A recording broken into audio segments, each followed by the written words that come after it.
Z.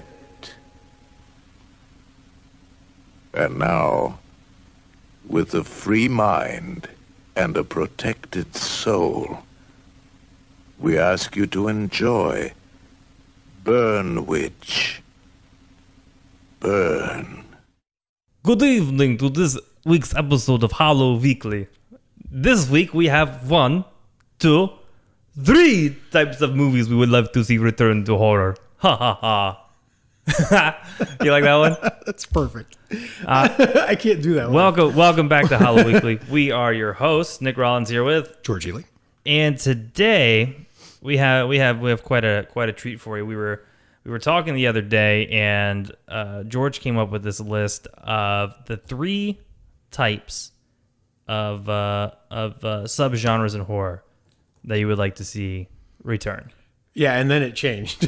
Sorry. So, because mine's going to be, all right, so I thought of it as... Well, I still have. No, then that's fine. I have 3 too, but well, you have like 10, I think. But I thought of it as 3 things I would like to see more often in horror. Gotcha. Oh, that's true. That's true. It's more often, but I was thinking genre. Yeah, that's fine. Type things. And I'm excited because I also have 3, I don't know what you got over there. I also have 3 that are ready to retire, not permanently. Nothing's ever retired permanently. But not in horror. Let it sit for exactly. Let it sit for a little while until we forget about it. So I'll start off the list. And the thing is I have these lists, and there are a few movies that hit this list that are coming out, but it's not enough to you know what I mean? It's like not full on back. It's not full on back. So my first one is monster movies / creature features. Okay. And I was thinking, what was the last great monster movie that's been released? Godzilla. No, I'm kidding. Close. I mean, it counts. I mean, it was terrible. I mean, it was decent, but it was like 2 hours of darkness. Wow. I for some reason I want to my brain's telling me Cloverfield, but I can't. It's funny. It's funny you say that. So I actually have Cloverfield on because I love that movie, but I was also thinking Pacific Rim almost. Oh, for counts. Sure. Right. I mean, it's actually, I don't think that is horror, but right. But it still has the big monsters. Totally. Type of Godzilla. You know what I mean? That fits for sure. But also I was looking what's because the one thing that I also it's been that long since a really since good a good creature since you've seen a movie monster on the screen. That's so a good point. But I was trying to think of there's monsters that also so for example Alien is definitely a creature feature, but it also overlaps into sci-fi horror, gothic horror. Tremors I have on there, Frankenstein, The Thing. I love American Werewolf. I love people like Rick Baker and all those guys who create these cool fucking creatures. And there just hasn't been anything recently. I know the production or the production company A24 has a really cool movie. At least the trailer was awesome. Coming out called The Monster. Is that was the one where they're in the car? Yes, in the middle of the road. Right. I watched the trailer. Yeah. Their car breaks down, and all of a sudden there's something in the woods. Boom. That's a creature feature and plus that production company just fucking kills it. Yes. With almost everything they do. Totally. So I am just beyond excited for that film. There's a movie coming out. I don't remember the name of it now, and it looks interesting. It looks like it was something that was stalled for a couple of years. And it has Anne Hathaway. Did you see the trailer for? I'll try to figure out what the name of it is. But anyway, it looks like it has a monster, a big monster, like a big time Cloverfield side monster. And I love those gigantic types of monsters, especially in something like Cloverfield, where you feel helpless.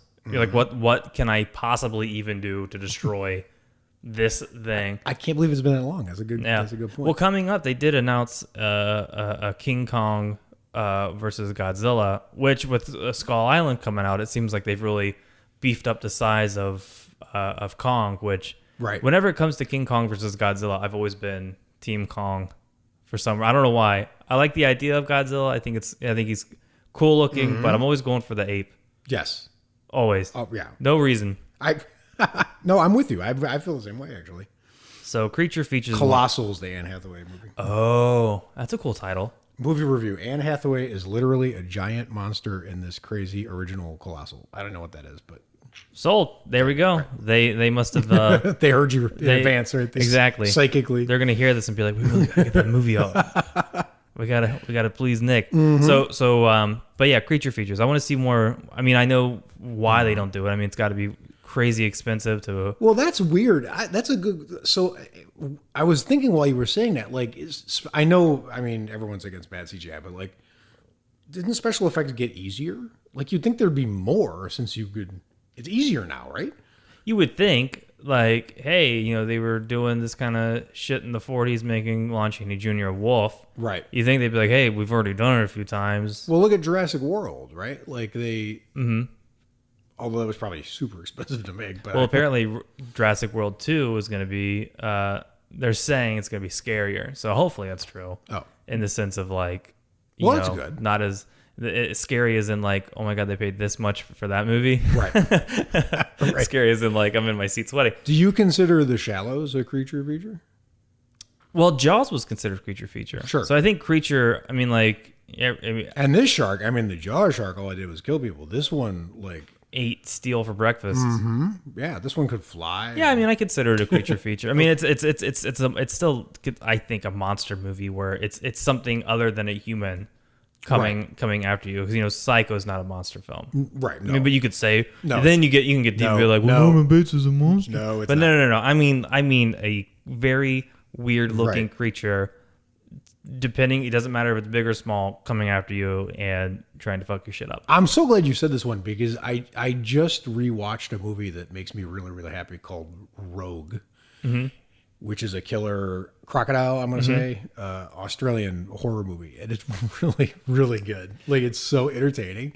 And it's like, I mean, it's got my favorite dog in all horror movies. And it's, but there's just a kind of fun you have watching that kind of movie that you can't have with any other kind of movie. Exactly. And just looking at the designs of them too. Like, you can look up any of these. You can look up the Alien or the Cloverfield Monster or Tremors or any of the kaiju from Pacific Rim. And they all have such a cool design. By the way, speaking of crocodiles, apparently in Disney Shanghai, there's a water ride. And at the end, it's effing terrifying. At the end, you go into this cave where this giant crocodile like snaps his jaws at you.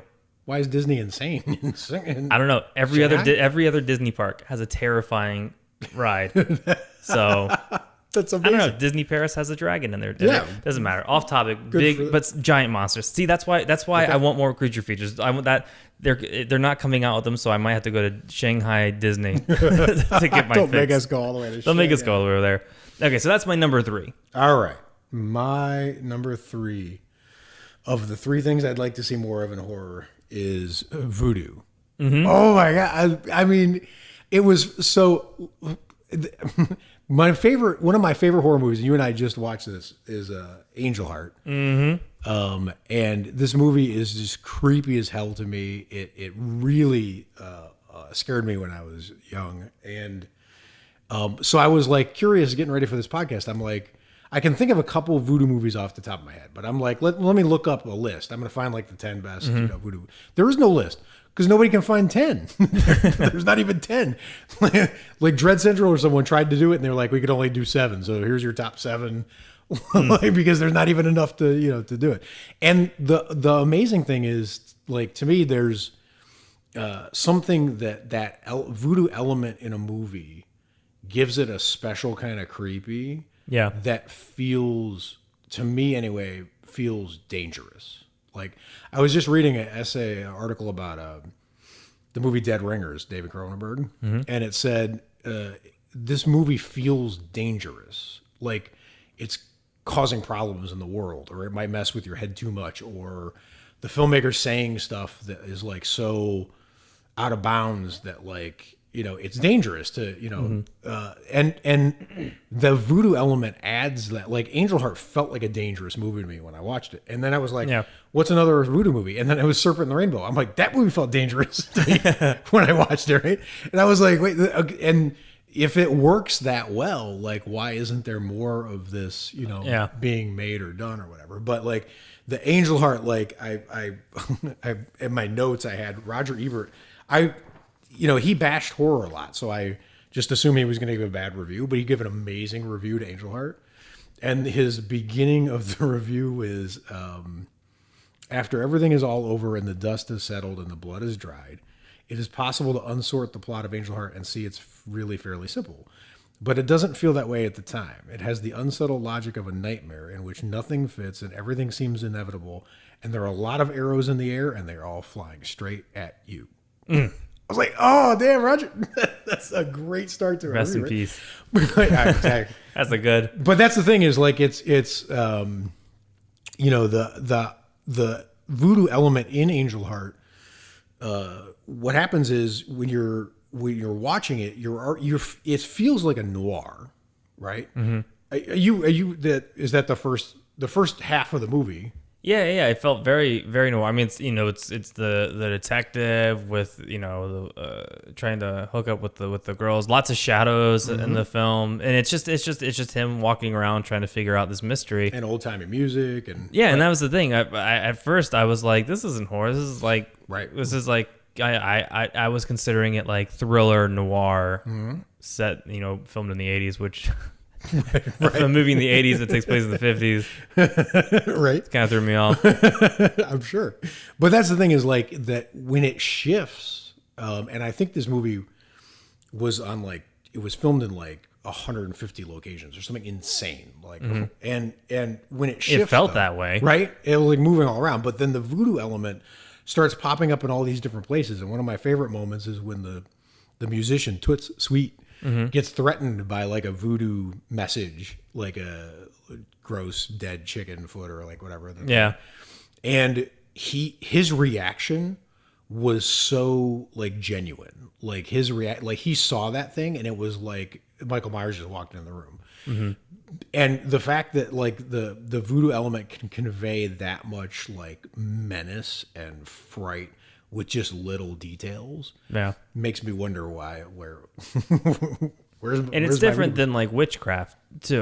Yes, witchcraft almost now in society like has like a funness, maybe to blame for Halloween, like too. You know what I mean? Where like if there's like a lightness. I mean, sure, like you can watch a witch movie where like they mess everyone up or something happens, but there's still like when you think of witches, I still think of like a big cauldron, crackling. I think of Hocus Pocus, totally. But with voodoo, I'm like, I'm gonna be in a lot of pain for like 7 days. I'm gonna wake up, be a zombie to some master for like. Well, and that's the thing. Of my life. There's this amazing movie. It goes by 2 titles: Night of the Eagle or Burn Witch Burn. Mm-hmm. And there's a form of voodoo in it. It's called Obi. It's similar to voodoo, but not exactly. And it was in the movie it's so creepy. And it shouldn't be because almost nothing happens in this damn movie, right? Mm-hmm. And that was another thing. I was like, that the voodoo adds such a cool element to a movie where,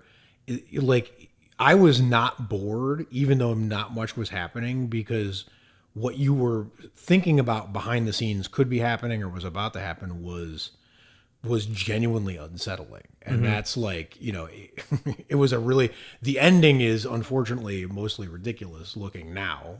It was probably scary at the time, except for there's one great moment at the end of it, but it actually has to do with a huge eagle. But I scrubbed through it and I was like, oh, there's the eagle. There's the eagle, right? But the reason that even happens, the ends the way it does, the message is this was bigger than you. You people had never had a chance. Mm-hmm. Like it's sort of like Drag Me to Hell, similar, idea. But give me more. Also, one more thing about that film, Burn Witch Burn. You had me look it up. Yes. And at the beginning of it is a guy with a very familiar voice going, he says something, this is a horror film. Yes. There's a lot of curses. This film is cursed. And I watched and I thought to myself, this voice is so familiar and it was killing me. And the voice of it is by a guy whose name is Paul 3's. Mm-hmm. And if you've ever been on Disney's Haunted Mansion, he is the ghost host who narrates it. He's amazing. That's so awesome. And he's uncredited in the film. Yeah, which is weird. But I mean, he did so much that he did a lot of Disney stuff. So I don't know. Maybe he was like, "Don't put me in there." But that's amazing. Yeah, if you love the Haunted Mansion, watch the first 2 minutes of that film, and you'll enjoy it. And just real quick on Angel Heart, Trevor Jones did amazing music for it. He's a South African composer, and he said that when he watched the raw footage or whatever they watch when they're scoring the movie, he said he literally was shaking like a puppy during the voodoo scenes. He was like, it's the scariest thing it scared him while he was scoring it. Wow. So yeah, it was pretty intense. So, That's awesome. All right, that's my number 3. Okay, so number 2 is it's a bit of a tie here.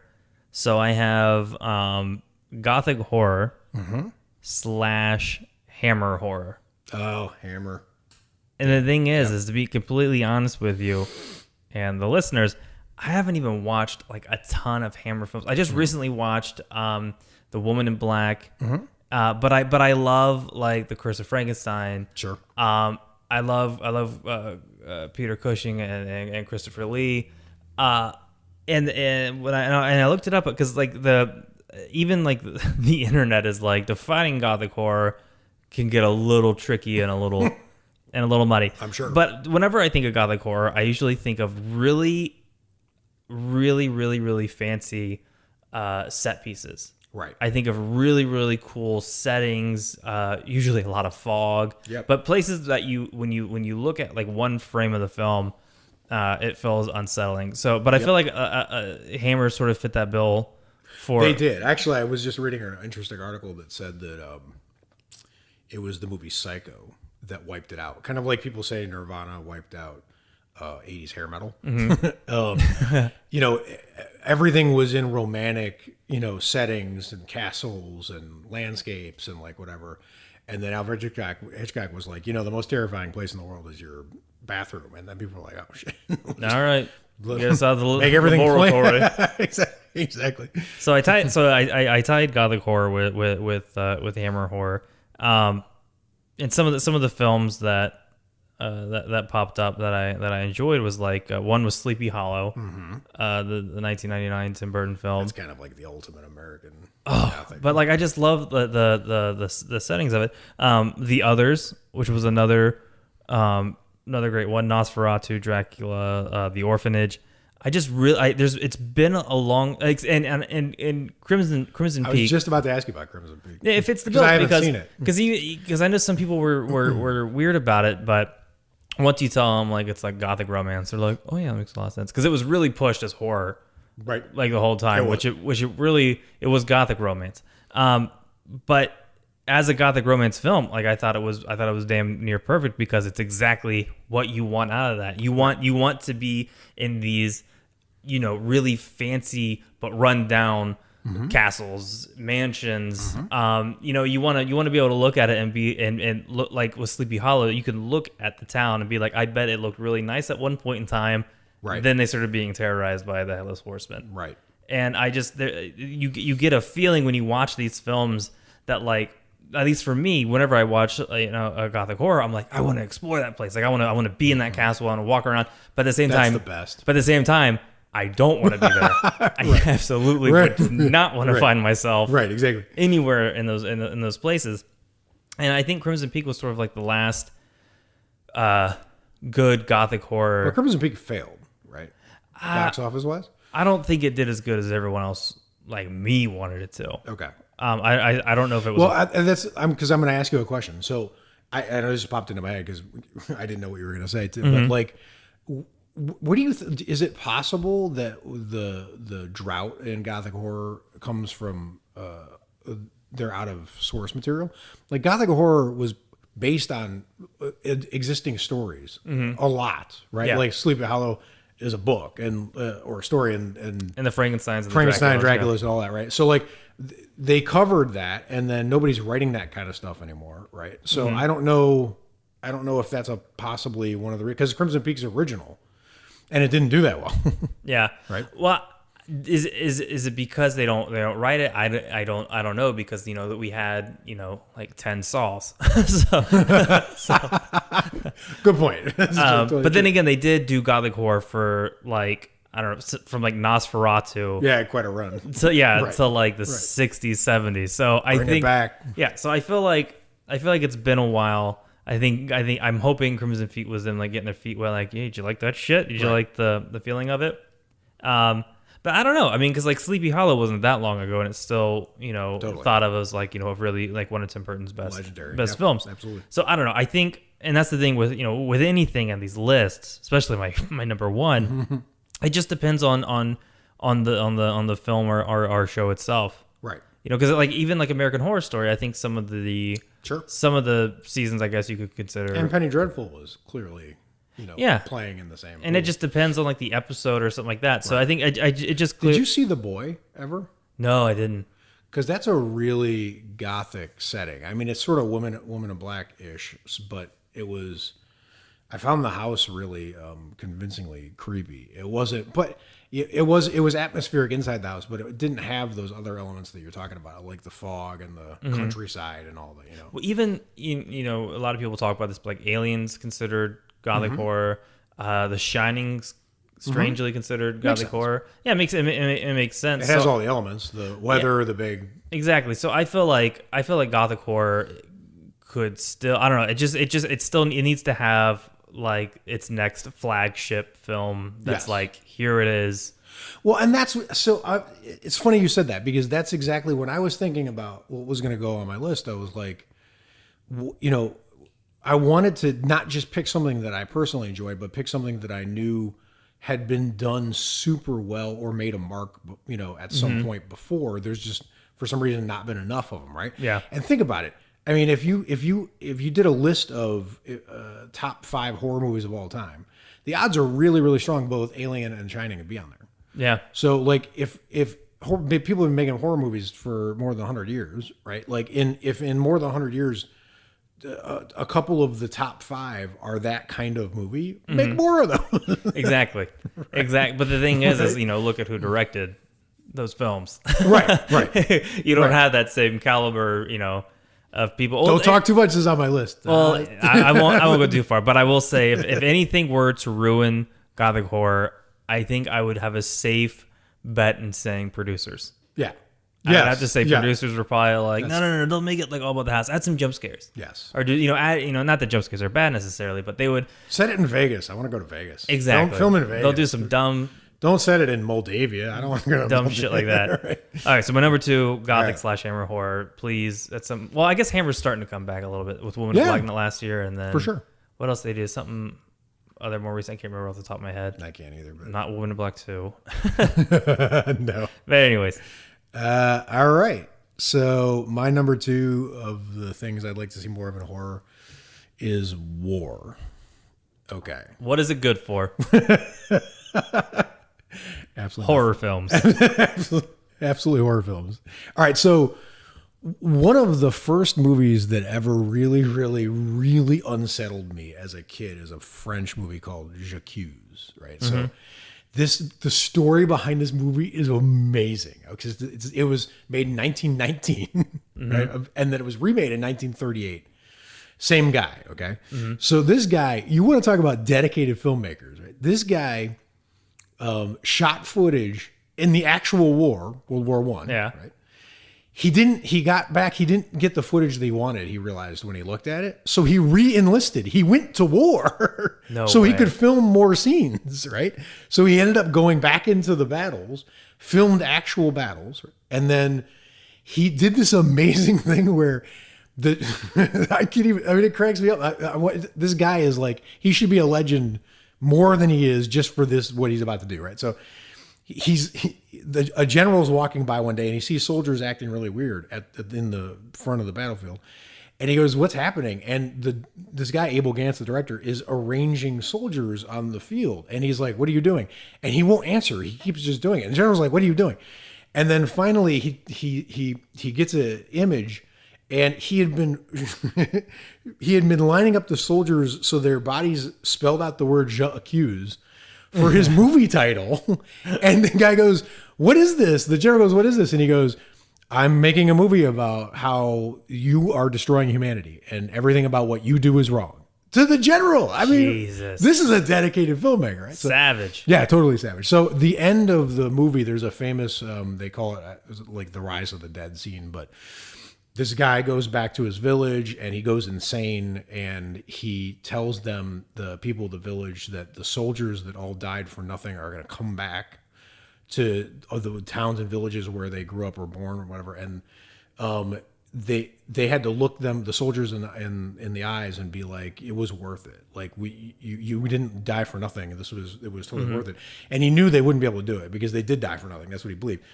But then there's this montage of ghost soldiers marching back into the village, and they're real soldiers with real horrific injuries, like missing noses and eyes and scarred and melted. And when I saw this as a kid, I didn't know how to even process what it was terrifying, right? It's not a horror movie, but it was really influential on horror movies. And it was like, that's the thing, is you can say, like, all good war movies are horror movies in a sense. Like Saving Private Ryan has horror scenes, right? Yeah. But that's not what I'm talking about. I'm talking about like the J'accuse element. I'm talking about in injecting something of the supernatural or something. There was no ghouls in Saving Private Ryan. Exactly.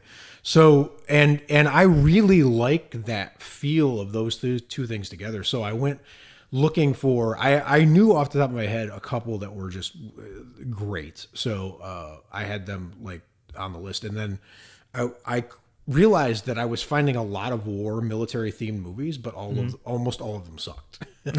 Or they were horror comedies like Dead Snow. Yeah. So I don't think there's nearly enough good, well done movies that have military themes, and I love that military theme. Now, it's not exactly like I'm gonna say this just so the feeling of it will pop into everyone's head who knows the movies, but this is not what I'm talking about. But like, you think about the feeling of like The Thing, John Carpenter's The Thing, or Event Horizon, that kind of people organized on a mission, and there's just something really, really great about it that you don't get in other types of horror movies. Like, it's got a particular feel, like almost like a texture. I don't know how to explain it, but there's actually one of horror's few remaining active franchises, a series of movies called Outpost.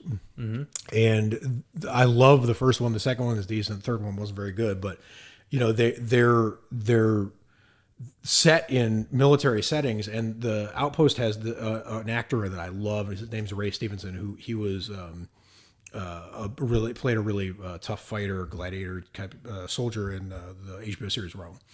And he's an amazing actor. So it's amazing. It's a great setting, great plot, great actor. That was, that's a good one. And then I love the movie Dog Soldiers. I don't know if you've seen. No. It's a werewolf movie. Yeah. Werewolves versus soldiers. And it's badass. And it's so fun. And there's this scene in this movie where, and that's the thing, is like, there's the context to military movies where the characters can do things that other characters wouldn't do. Like if you're in a traditional, like The Strangers, if you're in a home invasion movie or funny games, like whatever, the people in the house are only going to act certain ways, right? Yeah. But there's a way that soldiers can respond to horror threatening situations that you can't get elsewhere, which is why I want to see more of it. Like, well done, you know what I mean? But there's this werewolf, one of their fellow soldiers gets bitten, and he's turning into a werewolf, and there's a fight scene, and the werewolf's coming at him, and the soldier, he doesn't have his gun. One guy's got a gun, the other guy doesn't have a gun. He doesn't know what to do. And he grabs something, and it's like a broom handle or something. And he realizes the werewolf's huge and coming at him. And he realizes this isn't going to do shit for him. So he chucks it. He goes, fetch. To the werewolf, which is like the greatest. Oh my God. This movie is just That's quick thinking, though. Totally. And one of the best things is, all right, so I hate in horror movies, stop killing the dogs. Everyone kills the dogs. Stop it, right?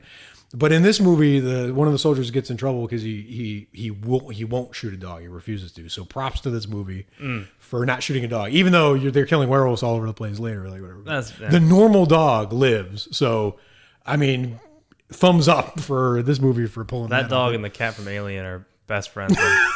Survivor pet horror. Would you consider Pan's Labyrinth? Just because it sort of takes place during the war? So right. So there's a bunch of movies where, like, there's a movie called Apt Pupil, right? So it's based on a Stephen King story. Same title. And it flashes back to like Nazi time, Nazi era, like whatever. But I don't really count that. Like, because it's not during an active. exactly. In Pan's Labyrinth, while it is during an active war, it's in like a fantasy. Right.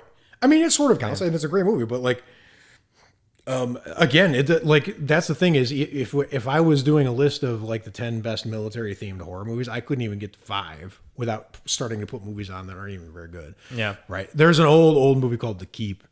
That kind of set off a spate of imitators that a military horror, and it's a great plot, not a spectacular movie, but it was a great idea. But that's the thing is, I think it went overboard.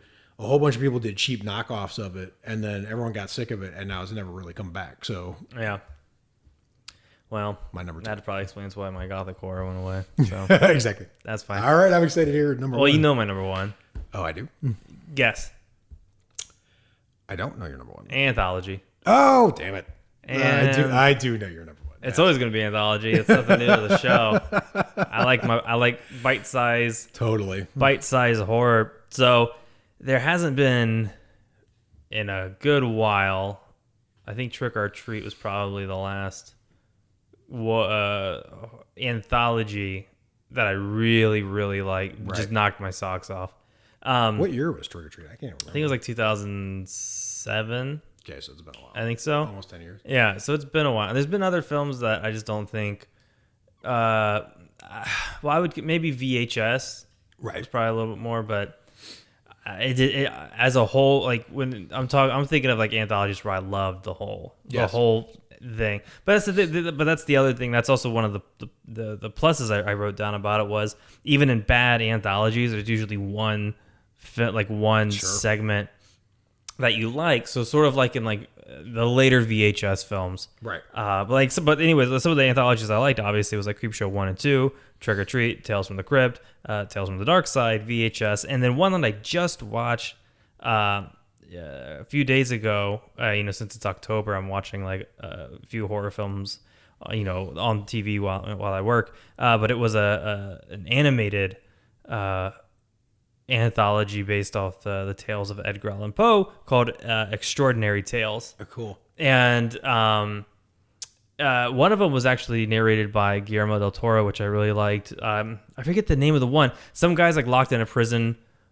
for like a super long time, and then he sees a bunch of shit and falls through the hole. I don't know, but it was great, and I really enjoyed it. But like, I even looked up like what was going on with the Tales from the Crypt reboot, because I guess M. Night Shyamalan was gonna do it. I found out it's gonna be on as of 6 months ago.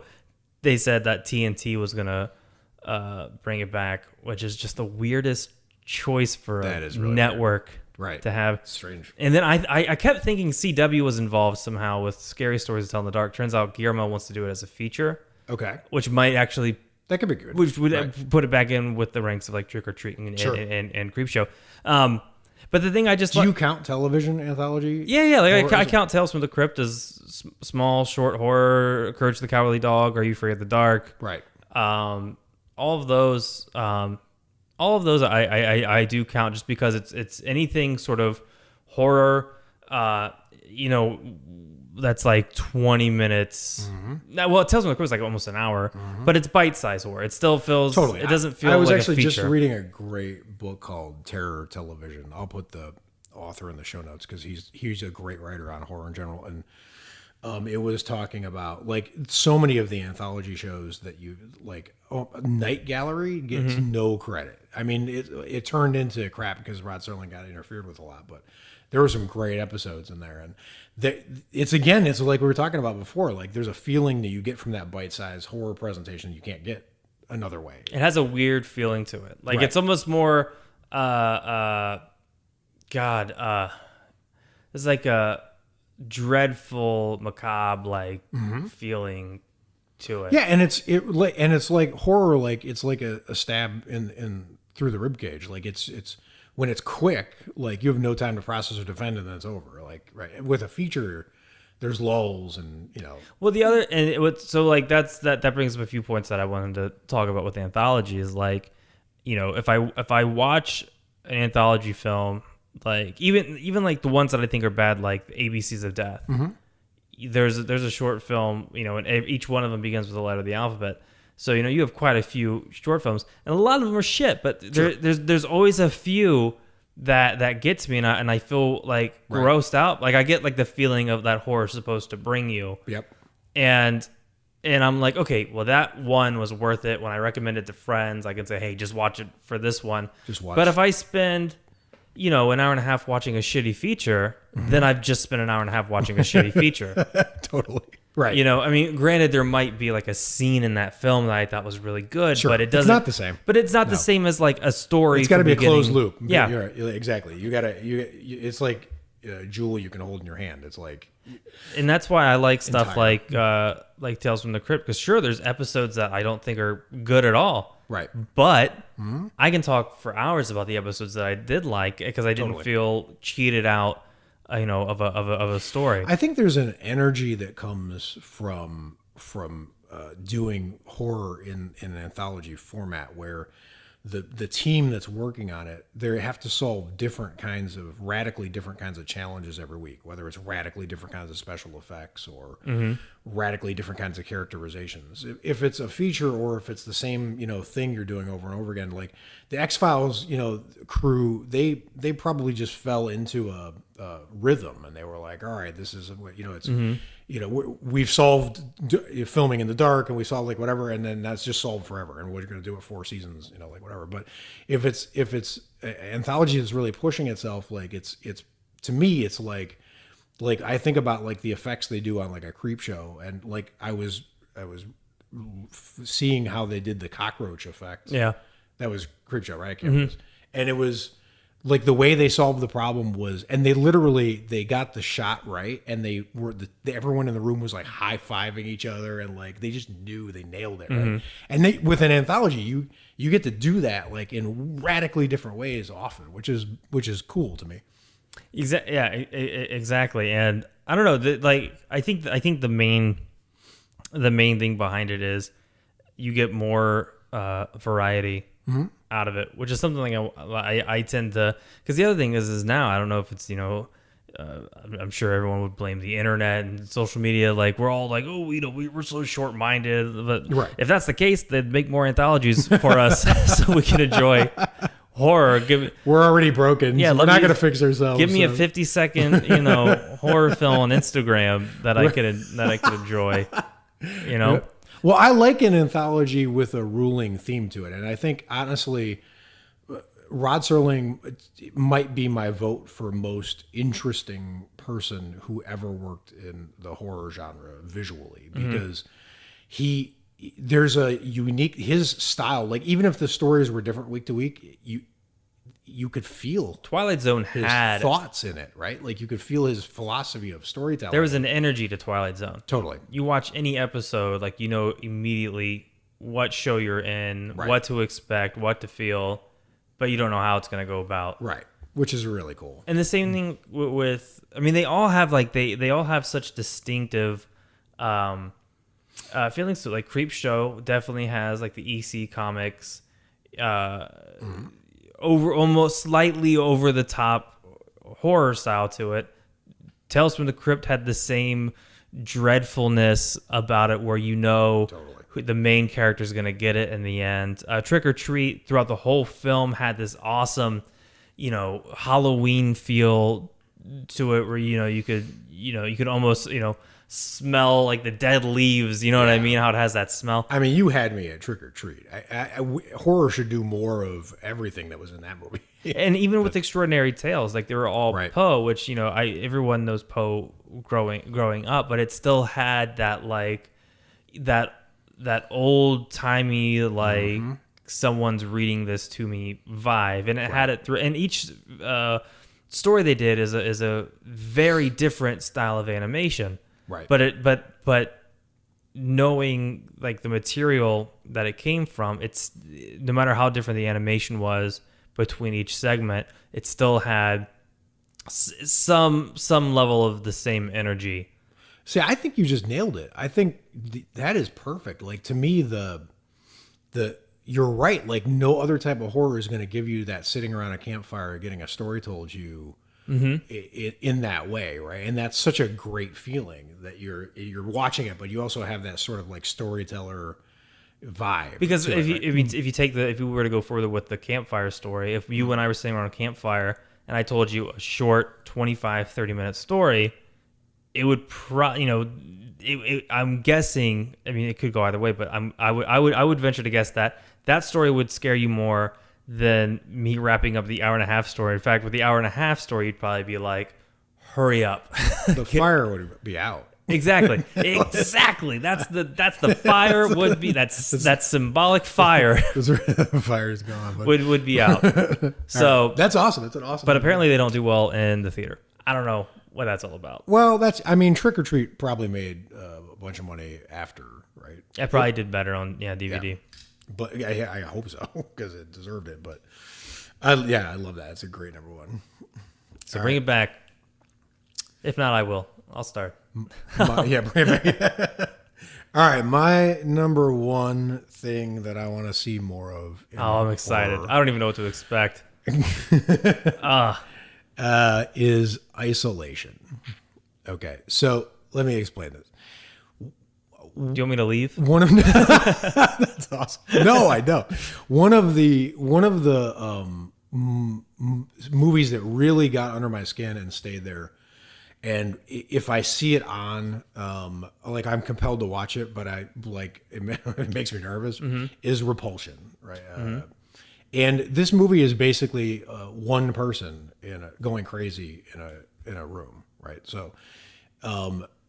It was really unsettling, and the loneliness of that person was so. Like, horror to me is the genre that's willing to go and say things that other genres won't tackle. It's brave, right? Yeah. So, like, being isolated is one of the worst feelings in the world, and this, horror movies are the movies that deal with bad things, right? So.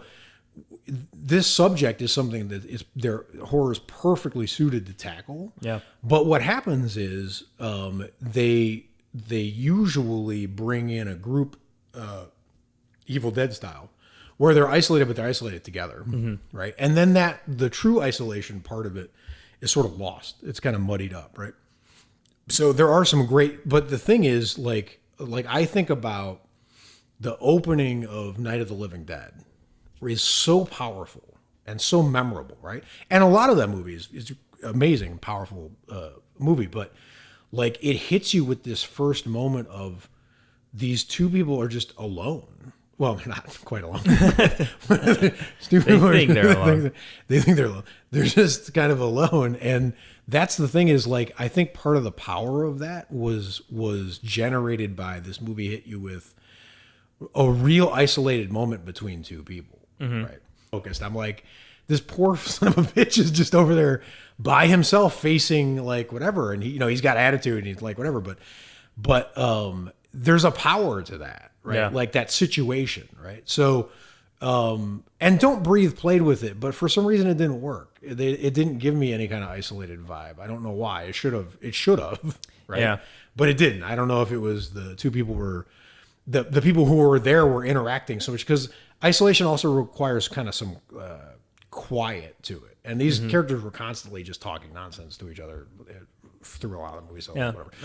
I think the movie with Ryan Reynolds.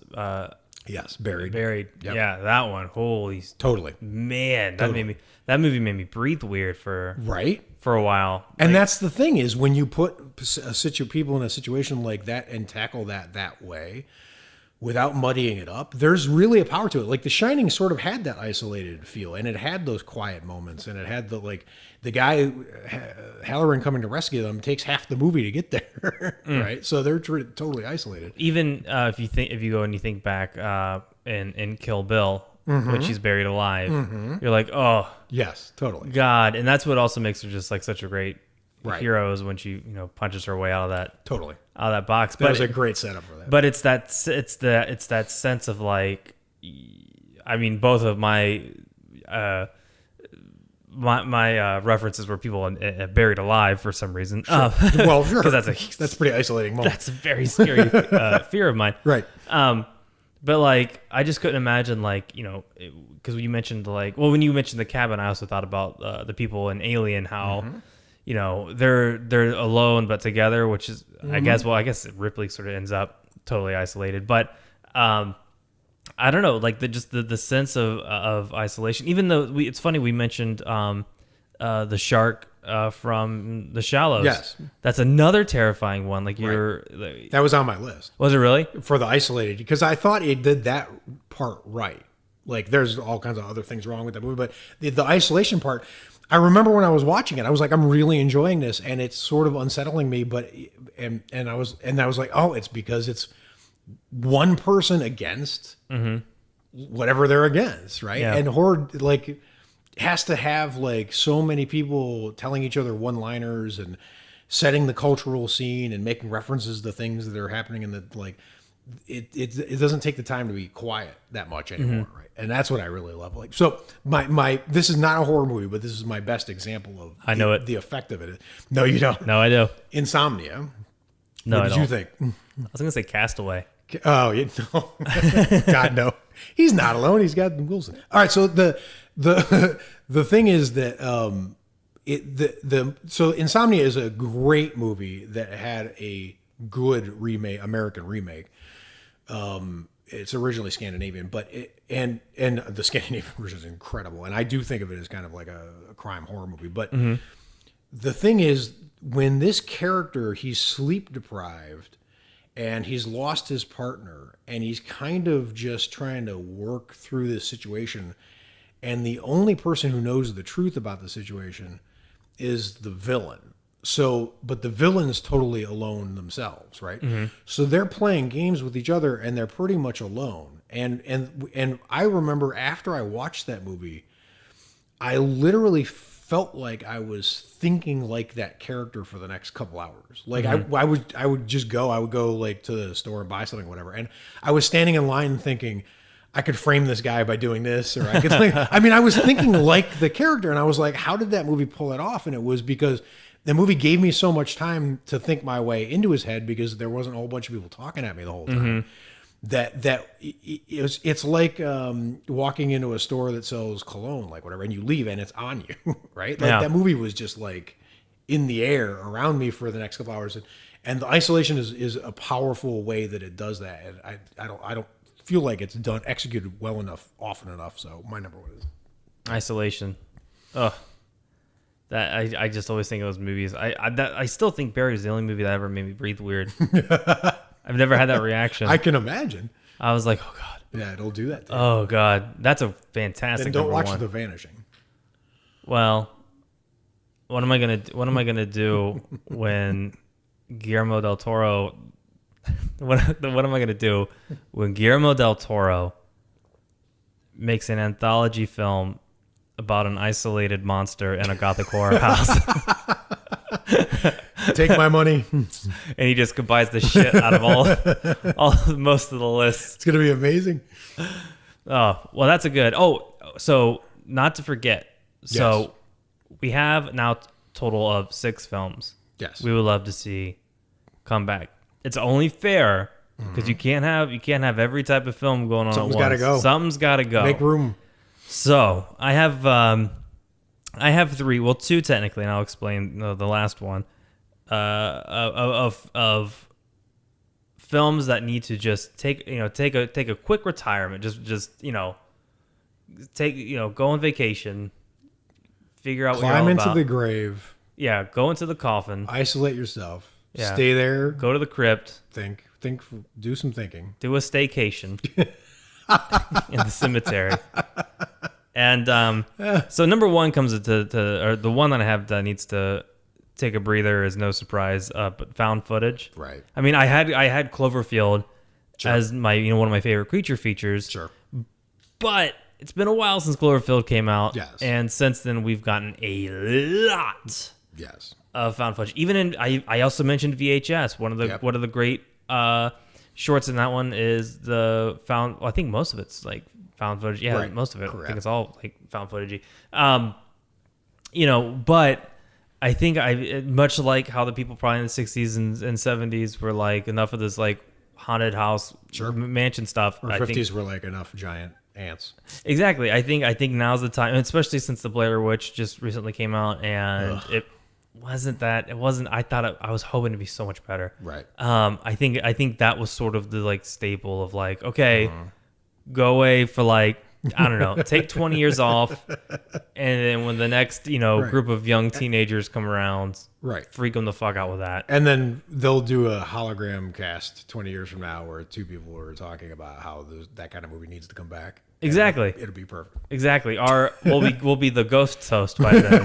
Right. I mean, hopefully not. It's only 20 years. Ugh. Damn it. Unless something terrible happens.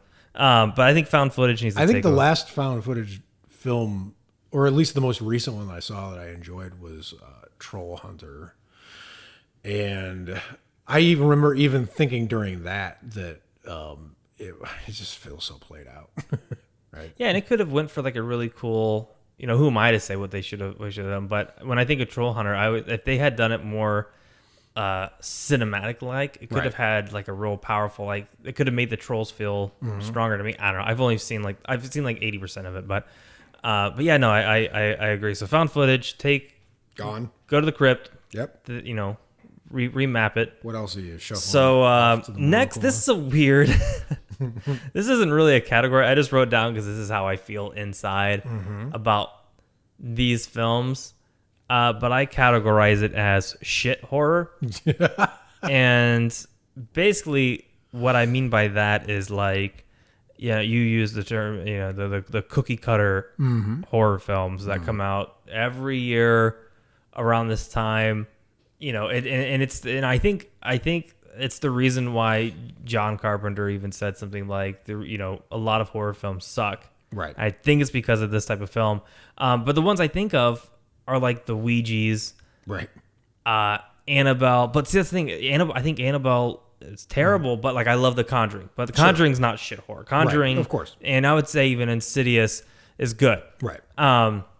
But even, I mean, if you think about how many of those films come out, like the last, it's funny, I'm categorizing shit horror even though I liked it, but it was the one that took place all via Skype.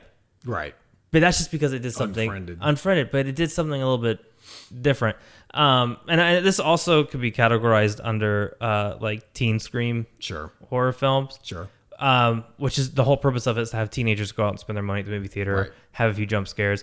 But I still think some of them can be done fairly well. Yeah, they can, and you can see this kind of movie coming. From the poster and the tagline. When we went and saw what was the movie we went? So we went and saw Don't Breathe. They had the trailer for like Ouija 2. And I could just feel the energy between us. We were just like, we knew it was going to come out. Right. It's going to make that studio, like, they're probably going to make 10 times the amount of money they spent on that feature, which is the purpose of like almost all of them. Sure. And I like that money goes into the horror community and hopefully gets used in better ways in different directions or whatever, but it's a flood of movies.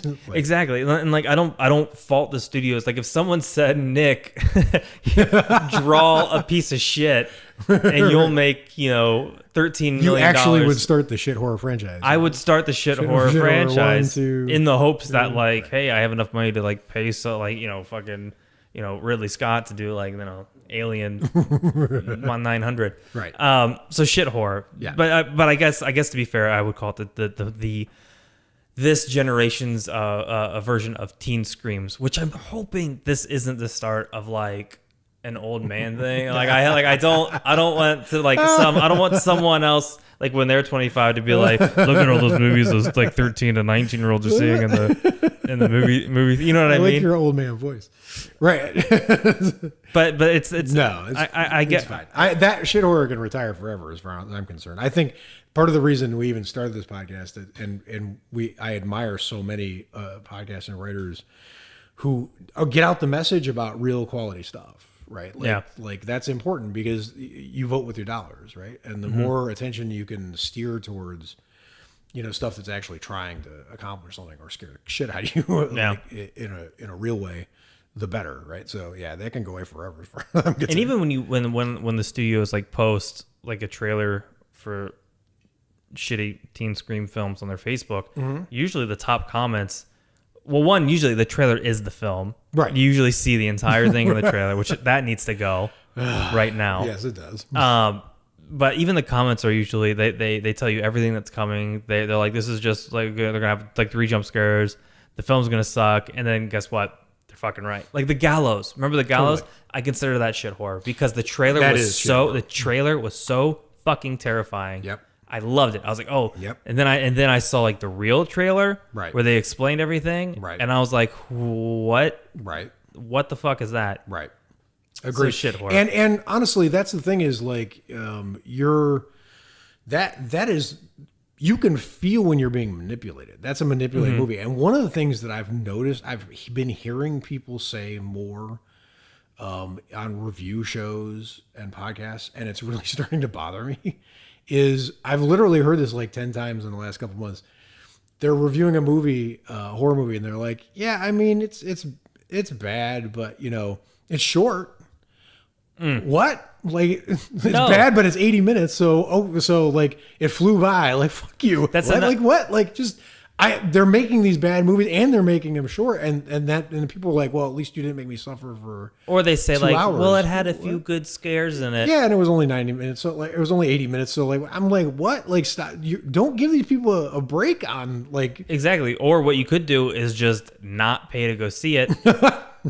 You know, and sort of hopefully force the studio's hand to be like, hey, maybe we should like make a good horror film. Right. So one, when you see it, you're not coming up with these like, you know, shitty excuses as like, oh well, you know, got a few good scares. When people say it's like, oh, it's just, you know, it's just another scary movie in October. It scared me. It did exactly what it was supposed to.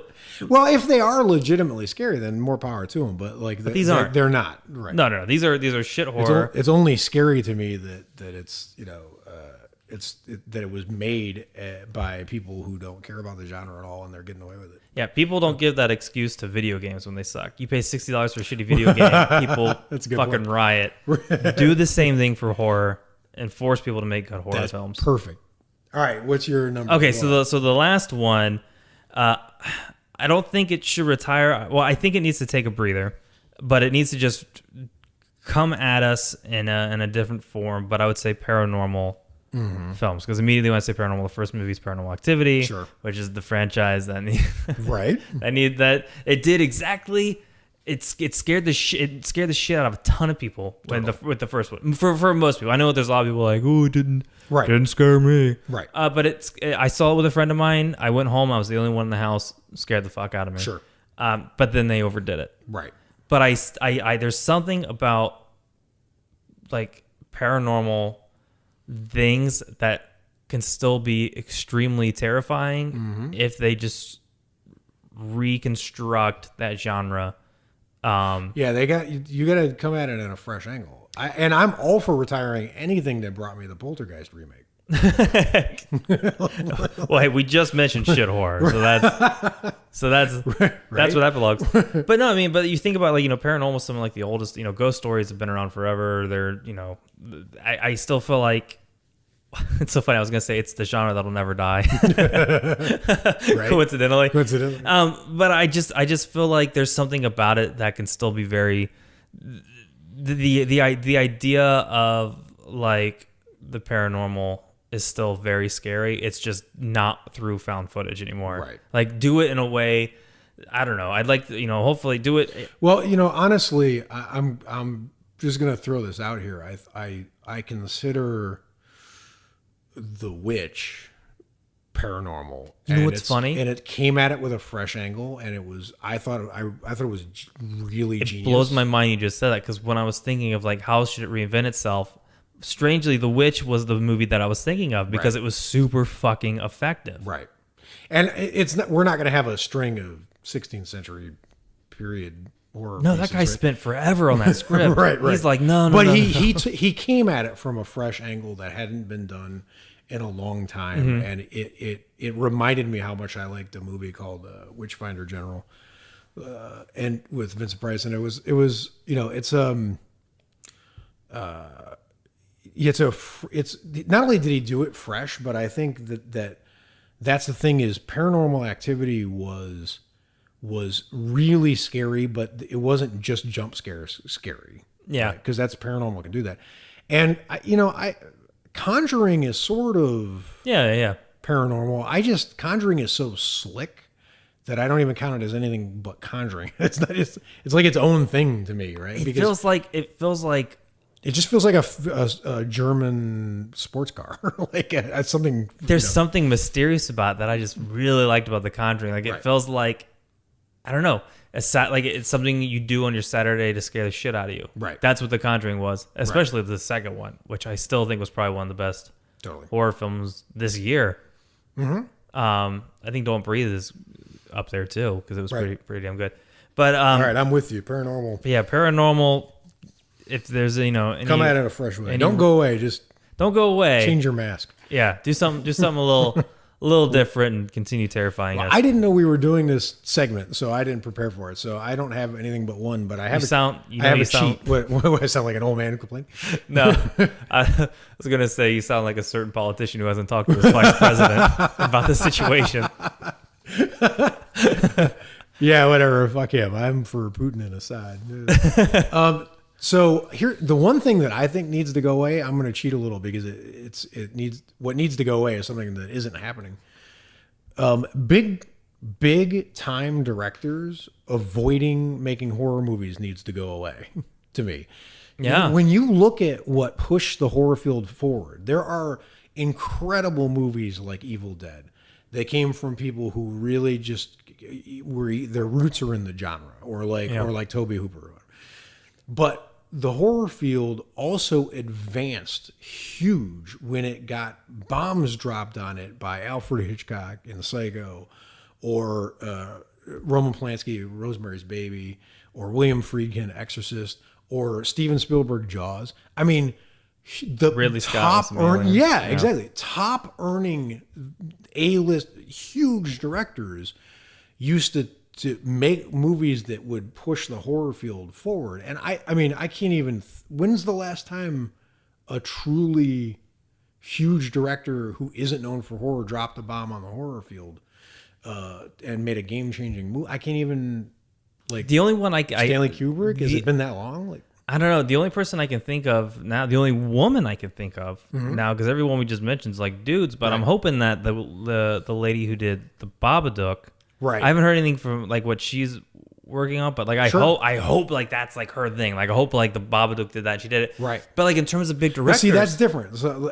but she started in horror, right? Yeah, I'm talking about like Stanley Kubrick made, war dramas and period pieces, and then they went, and then he came over to the horror field and did something in a way that, because that's what they do, is they bring something from outside in, and it becomes the problem a game is changer, right? The problem is a lot of them, once they do it, like Sam Raimi, he's like, I'm not going to produce. He's like, I'm not going to direct it. I'll produce the shit out of it. Sure, because that means I don't have to do is as much shit. But I'm trying to think, like, I can't remember like the last big. Like if someone like Ron Howard came out and did a horror film, it would probably I'm not that much of a fan, but like that's the thing, is like it's the fact that none of them are doing it, and the fact that the last movie I can think of, am I missing? Like it's been like since the 80s, right? Like what's like I can't even think of one right now. Like like John Landis doing American, right? So I mean, the huge A-list directors, they need to stop avoiding this field and come in and play occasionally. Yeah, it's so weird. I haven't thought of like that's the thing, is like I don't see someone like Steven Spielberg doing another horror film. I don't either. That's the problem. Exactly. I don't. Right. And I don't get why it doesn't happen anymore. And I get, like, I mean, Steven Spielberg, he might not count actually, because he sort of started in horror, not counting his TV stuff and like whatever, but features like Duel is pretty much a horror movie. Well, he also did, it's because you mentioned the one TV show, God, what's it called? The anthology one. Yeah, he worked on, I think he worked on Night Gallery. He started Amazing Stories. Yeah, I think he did Night Gallery. He did something about an eye, I think was his short. Right. I think that was his debut. Right. I think. So he kind of came from horror, so he might not count. But like, no, that still counts. Because he's a big, he is like, when you think of Hollywood, right? Spielberg's the name that usually Right, but either way, then I would like to see someone like Sam Raimi become like the next Steven Spielberg, start in a horror and move on to whatever. But it seems like in both directions, it's not happening, right? Like the big horror directors don't become huge mainstream directors. The one exception to that probably is David Cronenberg. Yeah, because like Eastern Promises is not a horror movie, but it was amazing, right? And he's capable of mainstream. I don't know. We'll have to do some research on this. I'm guessing what happened was there was probably a string of big budget horror films that failed. Right. And then all the low budget, the Blair Witches came in and we're like, well, we can do it for, $15,000 and then, make X amount. I mean, in the paranormal movies too, I think maybe there's just there's no trust in the studios for one reason. It's all money related. Well, I think honestly, just it occurs to me while you're talking that it's also possible that everything just became, Marvelized, right? So like, yeah. Well, that's the thing. I mean, Universal is working on doing an Avengers type thing with Universal monsters. They have Tom Cruise in The Mummy. Yep. I think Russell Crowe's in the Mummy too. So like, but who's directing them? That's the thing. Like, I don't know. But because if George Clooney makes a horror movie, then that's Do you remember the movie The Kingsman though? Remember the woman with the bouncy blade legs? Mm-hmm. She's playing Nuts on a Moon. No, sweet. I can never remember. A Nux on a Moon. Shout back to an old episode. Shout back to one of the first ones. Yeah. So I don't know. I'm guessing maybe the Marvelizing things. Maybe that it's funny we mentioned that might be the reason it's not working, but it also might bring be it back. also might be the reason we get it back. So we'll find out here the next few years. Yeah. For sure. So maybe it'll be the return of these big budgeted monster films. Well, yeah, and it doesn't even have to be like Jaws. I mean, was a big budget for the time, so that's not right. But like, it's not so much to me about the budget or the scale. It's like Stanley Kubrick was not a horror director, and then he decided there's something you can do in a horror movie that he wanted to try. Right? Alfred Hitchcock did like political thrillers in England. And then he was like, there's something in horror movies that you can only do in horror movies, so I'm going to try, right? And it seems to me that either we don't have a lot of great directors now, so there's a shortage, that's possible, or everyone's staying in their own corner doing their own thing because it's more about business than about like challenging yourself to accomplish. The other thing, and I think this might be the biggest one, is... especially being here in LA, and everyone mentions it every time you bring it up, but everyone's moving back to television. Mm-hmm. I think that's possible. I think all the good shit is probably going back to because that's where all like the celebrities are going now, because they're like, wait a minute, I can make how much on television, right? Compared to these features. See, like Frank Darabont, that's interesting. Yeah, it started off the Walking Walking Dead. This is wow. We got all right. So we'll tackle this one. Yeah. We're gonna do some investigating to see what happened. Oh, and I'm excited to go see Under the Shadow. Shout out to this movie. It just occurred to me because have you seen it's the Iranian horror film? They said it's like the new Babadook. Yeah, it's getting amazing reviews, and I'm really excited to go see it. It's actually at the Sundance Sunset. Where is it? Hollywood? But so we can go see it. But it's like. I ain't going to Hollywood. But it's the reason I'm bringing it up is it's set during the Iraq-Iran war, and it starts with this family. The husband goes off to war, and the mother and son or daughter, I can't remember which, are in the house, and their house gets hit by a missile. And the missile brings an evil spirit into the town with it. So it's a war-themed movie, which is what I was asking for, and it's got great reviews. So I'm super psyched that it literally takes place during a war. So, I'm really excited to check it out. Well, if you're getting your war film, I can only hope I get my anthologies. Right? Oh, man. Awesome. Well, let us know what you would like to see come back into the horror realm. Leave. Yeah, exactly. Well, start on a positive, and then shit on whatever you don't like. Say like, hey, That's what we did this episode. I'd like to see more werewolves, but you know what I can't stand? Sharks that eat metal things around Blake Lively. Right. So let us know what you would like to see come back and what you think should retire. And until next time, it's been Halloweekly. Halloween is coming up. Halloween is coming up, so let us know what you're doing to celebrate. I got the itch to do some more Halloween stuff. So Yeah, absolutely. so let us know what Hit you us want up on our Facebook page. Send us pictures of your Halloween decorations. Exactly. We're all in Follow the mood. us at Halloweekly. And shout out to all the fans on the page. You guys are incredible. You've been incredibly supportive, and we just couldn't appreciate it more. And you guys know more than the other pages fans, so I'm not pinning you against each other. But you guys are some pretty smart cats. I don't know if anyone's told you lately. I said war-themed movies, not war-starting podcasts. You asked for it. I did. You asked for it. All right. Till next time. I guess.